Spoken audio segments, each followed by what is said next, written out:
in this tutorial, I'm going to talk about list comprehensions.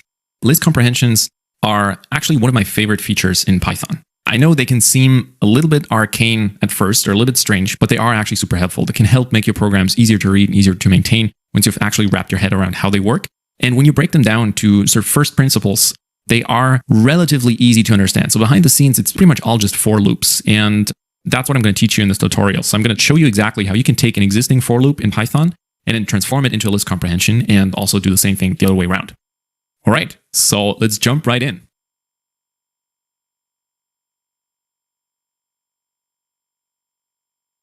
So here's a simple list comprehension that I just defined.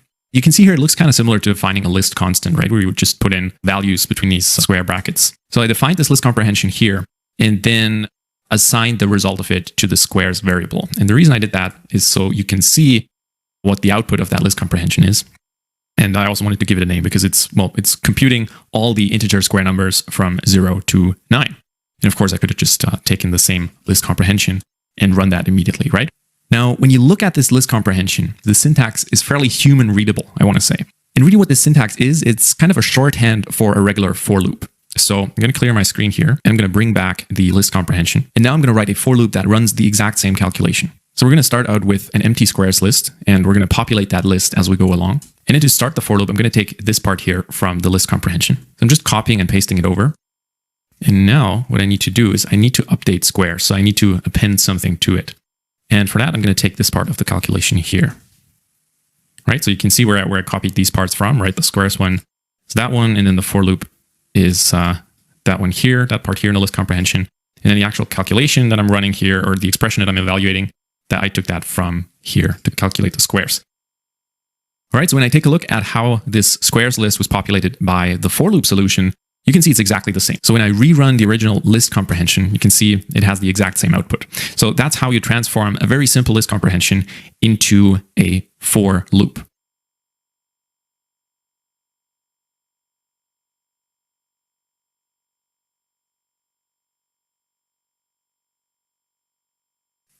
Now, if you try and generalize the structure, so the transformation that we just applied, if you try and generalize that for any other kind of list comprehension, you might end up with a pattern somewhat like this. So what I've done here is I've taken the list comprehension up here that I used in the example, and I've replaced parts of it, kind of the parts that you would swap out that are not part of the skeleton for list comprehension. And I replaced them with these markers here, right? So in this case, the values, which is our output values, would correspond to what was called squares in the example. And then the expression would be the x times x operation that we're doing here. And then, of course, like this for part would be exactly the same. And then we're taking a value, in this case, it would be called x, from a collection. In this case, it would be the range of integers from 0 to 9. And this is sort of the template behind this list comprehension. And as you've seen, we can take this template and transform it into another template. So this list comprehension, if you wanted to transform it into a for loop, it would look like this. So this is pretty much exactly what we've done in the example, right? So again, our values here, that's just squares. And we're creating an empty list, and then we're iterating over each value in the collection. And you can see how these correspond here. And then we're updating the output values that we previously initialized, right? We're just appending stuff to that list. And we're not just taking the value from the collection and adding it, but we're evaluating some kind of expression based on that value to calculate the actual output value. So this is how this transformation goes down. And the cool part is that it works in both directions, right? So you could apply the same transformation to actually take a for loop and turn it into a list comprehension again. And that's kind of the powerful thing about these list comprehensions, because once you're getting tired of writing loops that look exactly like this, well, now you have a tool in your toolbox that you can apply to make these parts in your program a little bit more readable and basically turn these 3 lines into a one-liner that does exactly the same thing, which can be pretty powerful, can be great for improving readability. It can also be horrible for improving readability, but I'm going to talk about that a little bit at the end. All right, so we just looked at this fairly simple pattern here. And what I want to talk about now is how you can expand this pattern to actually include filtering. And filtering is going to make the list comprehensions that you can write a lot more powerful and a lot more flexible. So let's take a look at that.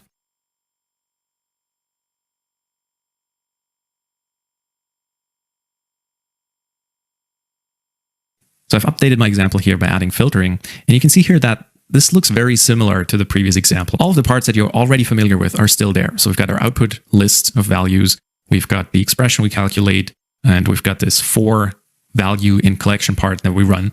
And so this new stuff here at the end, that's where the filtering happens. So in this case, we're calculating the same set of values, but we're only keeping the values where this condition here is true.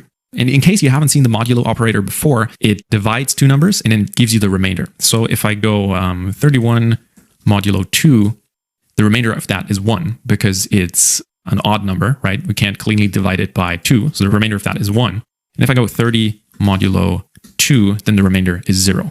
And I'm taking advantage of that here in this filtering expression to only include values in this even squares list that are actually even. So this is a great way to find out if a number is even or odd, right? You can just use the modulo operator for that. All right, so let's take a look at the output here that we've generated. And as you can see, this filtered down the previous list of squares so that it only includes the even squares. So remember, this is what we had previously before the filtering, and that also included odd numbers. And now those are all gone because we filtered them out with this if part in the list comprehension.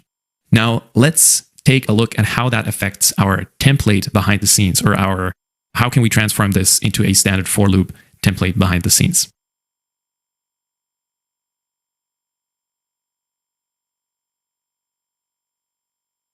So if you wanted to generate the same list with a for loop, you would probably do something like this. Again, you would start out by creating an empty output list, and then we would iterate over this range again. And now what we need to add is the filtering. So in this case, I would just add the filtering condition here inside the for loop. And then if the filter condition is true, only then am I going to append the calculated value to my output list. This is exactly what I've done here. So hopefully we'll get the same result. Yep, that looks pretty good. So you can see here how I took the initial list comprehension with filtering and transformed it into an equivalent for loop.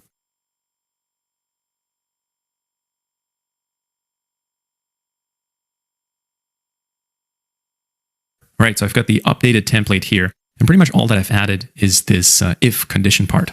And we can take a look at how this would transform to a for loop.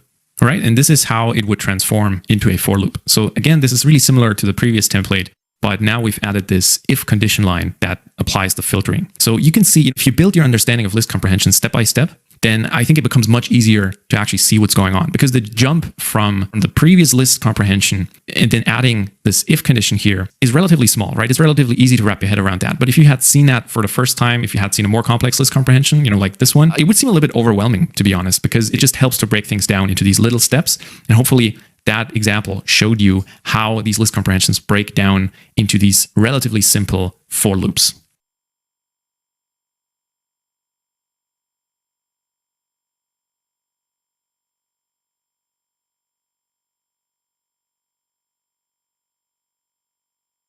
Now, there's a lot more to say about these list comprehensions or comprehensions in general, because there are also dictionary and set comprehensions. And I'm going to put a link into the description of this video where you can learn about this stuff if you want to. But before you run off and jump into refactoring your programs to add list comprehensions to them, I want to talk a little bit about two things. So number one is formatting. How should you format your list comprehensions so they look nice and clean? Because one downside here is that they can get super long and can go past the line length limit that you might have set for yourself. Or if you're using Pep 8, it's really easy to go over that limit. So I want to talk a little bit about that, how I like to format my list comprehensions. And then also I want to give a bit of a caveat here where list comprehensions seem like a really great tool, and they are, but there's also a danger of overusing them. So I want to give, just my opinion on that and when it makes sense to use or not use a list comprehension. All right, so in terms of formatting, what I like to do is if I have a slightly more complex list comprehension and it doesn't fit into one line, often what I'll do is I'll align my comprehension that way so that I've got the expression on the first line, and then I'll put the for part below that, and I'll put the filter part on another line. And I feel like that reads pretty well and looks pretty clean. And it's a good way to format your list comprehensions if they run the danger of spilling across the line boundary, right? So that's a way you could do this. And so to show you an example of what this would look like with the even squares example that we had previously, I might do something like this, or actually in this case, because I have enough space, I would probably do something like this and actually leave the filtering down there, or even put it on a single line, right? Because that's only 56 or 55 characters here. So this is not going to hurt too much, but I hope this gives you an idea of what you can do. For example, if you have a longer function call here, then it might make sense to format this differently and actually move this down or do something like this. Like basically what I wanted to say here is that I like using these parts here in the template as my breakpoints if I need them. And that can help you break it down if you're getting close to the line boundary.